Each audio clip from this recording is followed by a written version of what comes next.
Eh bien, bonjour à tous, on se retrouve en ce mardi 18 juin 2024 pour le débrief de cette séance de trading. Alors aujourd'hui, j'ai pris un trade, ça faisait longtemps. Je vous avoue que pendant un petit moment, je savais plus où est-ce que je devais cliquer parce que ça fait très longtemps qu'on n'a pas eu d'opportunité.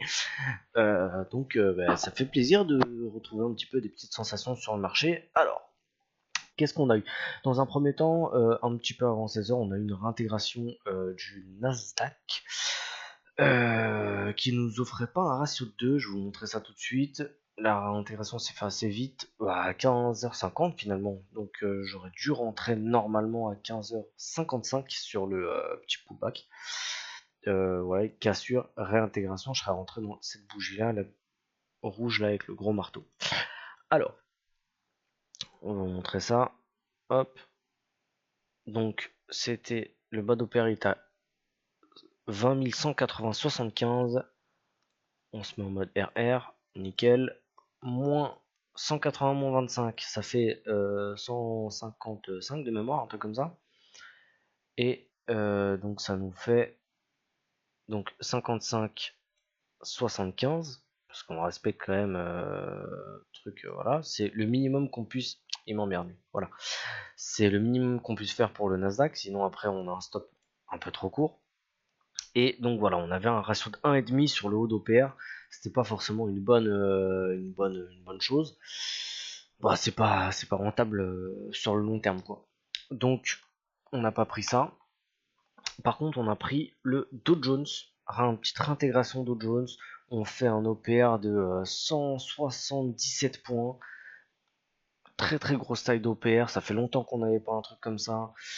L'open, donc un OPR très haussier, on corrige tout, on met du temps tranquillement, on corrige tranquille, on fait on était dans un espèce, pas de mini range, faut pas déconner, mais voilà, une espèce de petite zone vraiment intraday là pour le coup, parce que c'est du M5 ou du M15. Donc on fait une espèce de cassure réintégration du Dow Jones. Et alors, ce trade-là, il m'a filé du fil à retordre. Du fil à retordre. Je vous explique. Alors, on est passé. On casse ici à 16h20. On réintègre. On passe ici à 258, sachant que le ratio de 1 est à 263. Donc on passe à 5 points de toucher le ratio de 1, ce qui aurait invalidé l'entrée. Ok, parce que la règle, c'est s'il fait plus du ratio de 1, on coupe. Parce que si jamais il a fait déjà un R et qui revient, ça sent la merguez. Donc là, pour 5 points, il revient. Enfin, il touche pas son ratio de 1. Il revient au prix. Et je me dis, bah, 50 points, c'est pas 45, pardon, c'est pas 50 points. Donc, je reste systématique. Il a fait 45, pas 50, pas 50, donc je laisse les ordres. Il est venu m'exécuter sur le petit marteau ici. Tac. Donc après, il est revenu un petit peu tutoyer les petites moyennes mobiles qui nous ont bien cassé les couilles d'ailleurs, les moyennes mobiles là-dessus. Bref. Donc, il est venu tutoyer les moyennes mobiles. Je crois que 15 minutes après, boum, gros drawdown. On passe cette fois-ci à 10 points du stop. Pareil, systématique, aucune raison de sortir à ce prix-là. On reste en position. On re-sauve l'opère. On réintègre. On tient un petit peu. On recasse. On réintègre. Il finit par toucher son ratio de 1. Il casse à ce moment-là les moyennes mobiles qui nous cassent les couilles. La moyenne mobile 20. Il y avait un Fibo aussi quelque part, je sais plus c'est lequel, mais voilà, je crois que c'est le H1. On est franchement pas mal. Ça nous fait une espèce de fausse cassure réintégration de la zone 39-200 et tout. Franchement, on est pas mal. Bon, et bah les 50% de Fibo de la petite conso là, de l'OPR jusqu'au plus bas de la séance, ont eu raison de nous et bon bah voilà, ça a corrigé là-dedans et on s'est fait stopper entre guillemets OBE.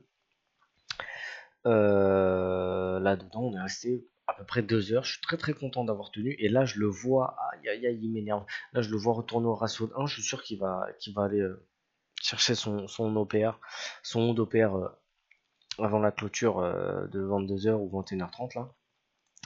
Et bon, bah, ce sera le jeu, c'est pas grave.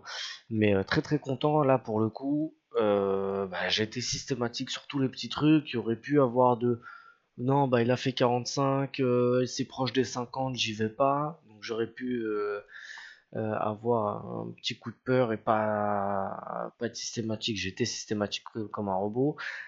J'aurais pu me dire bon bah vas-y on passe à 10 points, vas-y je coupe, tant pis c'est pas grave, je perds moins que ma perte acceptée et tout, mais voilà je sors du trade, pareil je l'ai pas fait. Donc je trouve que voilà j'ai eu une très très belle séance, très bonne séance. Bon alors voilà, ça me fait pas plaisir d'être resté 2 heures dans un trade pour finir sur un BE, mais bah ça fait plaisir parce que après autant de temps de faux signal, des trucs ça se valide pas pour 2 points, ça part comme une balle. Les trucs ou les peu de trucs qu'on valide pile dans la méthode avec les bons ratios, machin et tout, bah, il vient nous stopper pratiquement direct. Donc bah, ça fait quand même plaisir de voir que je reste systématique même dans ce genre de phase et que c'est plus qu'une une question de temps pour commencer à cartonner. Donc voilà, le débrief est un BE qui fait chier, mais très content d'avoir tenu jusqu'au bout. Et alors demain il y aura pas de trade, je ferai même pas de plan. Peut-être que je ferai une petite vidéo sur les cryptos, sur les actions peut-être, parce que bah, c'est férié demain, donc je vais pas faire les plans pour pas faire de trade, c'est complètement con. En tout cas, donc du coup, nous on se retrouvera demain, après-demain pour les plans sur les indices américains et peut-être demain sur une petite vidéo action ou crypto. Je vous souhaite une très très bonne soirée et je vous dis à très vite. Ciao.